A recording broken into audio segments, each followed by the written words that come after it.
자, 여러분, 2번 항목 가도록 하겠습니다. 자, 초반엔 스피드 전략으로 가는 거고요. 거침없이 2번 항목도 써내려 가시기 바랍니다. 1번 항목 작성하는 데는 어려움이 없으셨는지 모르겠습니다. 1번 빨리 읽고 2번으로 집중할게요. 2번 항목 뭐냐면, 다른 성향을 가진 구성원들과 공동의 성과를 달성하기 위해서 노력한 경험, 어려움을 겪었다면 어떻게 극복했는지에 대한 노력을 쓰라고 했습니다. 항목을 분석해보면 소통 능력과 대인관계 능력, 그 안에서도 소통, 팀워크, 갈등, 협성과 같은 여러 가지 내용들을 적절하게 활용하셔도 돼요. 메인으로 활용할 수 있는 내용들은 소통, 팀워크 이 두 가지가 메인 역량으로 활용하시면 좋을 것 같습니다. 자, 다른 성향을 가진 구성원들이라는 조건을 가지고 써야 되기 때문에 여럿이 함께했던 모임, 공동체나 사회단체 경험들이 있으면 경험을 끌어오시고요. 두 번째로 소속단체에서의 공동의 목표를 명확하게 써주시면 되고, 세 번째로는 거기서 소통의 어려움을 겪었다면 어떤 내용이었었는지, 첫 번째 자기소개서의 조건이 다른 성향을 가진 구성원들과의 공동의 성과라고 했으니까 이런 내용들의 소재를 끌어오시면 좋을 것 같습니다.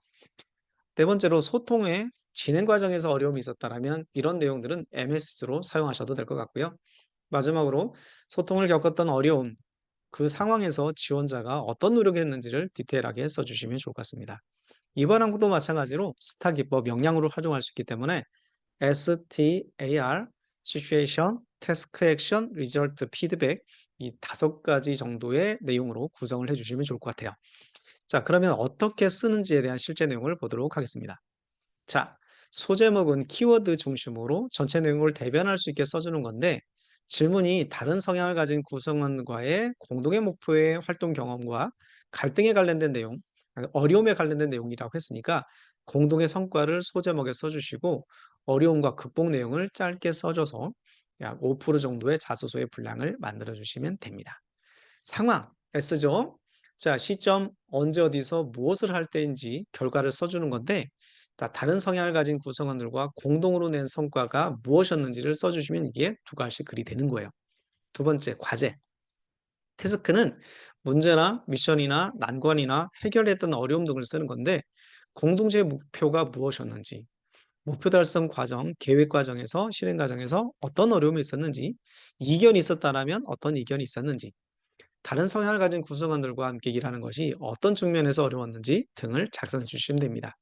이 세 가지 모든 내용을 작성할 필요는 없겠지만 이런 내용들을 참고로 해서 여러분이 갖고 있는 소재를 적절하게 잘 적용하는 게 가장 중요할 것 같아요. 세 번째로 역량평가 부분에서는 항상 제일 중요한 것이 바로 여러분들의 행동에 관련된 내용인데 그러면 여러분이 노력을 쓰라고 했잖아요. 그 노력에서 발생된 어려움을 어떻게 해결하기 위해서 노력 제안을 했는가, 행동을 했는가, 자신이 팀원들에게 긍정적인 효과로 어, 연결될 수 있었던 구체적인 내용이 있었는가, 다른 구성원들은 목표 달성을 위해서 어떤 행동의 변화로 연결되었는가, 이런 내용들로 작성을 해주시면 됩니다. 글자 수의 분량은 행동 중심으로 가장 많이 보기 때문에 약 50에서 많게는 60% 정도까지 써도 큰 문제가 없을 것 같고요. 마지막 성과 결과 부분에서 자, 질문 자체가 달성한 성과를 달성한 경험을 묻고 있기 때문에 조직의 공동 목표 달성에 어떤 노력을 했는지 성과를 써주시고 그러한 노력의 자세가 왜 중요한지 향후 입사 후에 어떻게 적용할 것인지 짧게 글을 마무리해 주시면 됩니다. 이렇게 R과 피드백을 한꺼번에 써주시면 되는데 이런 방법으로 이번 항목도 마무리를 해주시면 됩니다. 자, 여러분 자기소개서는 굉장히 여러분들이 고도하게 쓰는 게 아니라 기본적으로 나와 있는 법칙에 준해서 쓰시면 돼요. 5항목들을 다 이렇게 차례로 설명해 드릴 테니까 영상을 보시고 이 순서대로 잘 따라와 주시기 바랍니다. 그러면 2번 항목도 마치고 우리는 3번 항목에서 다시 만나도록 하겠습니다.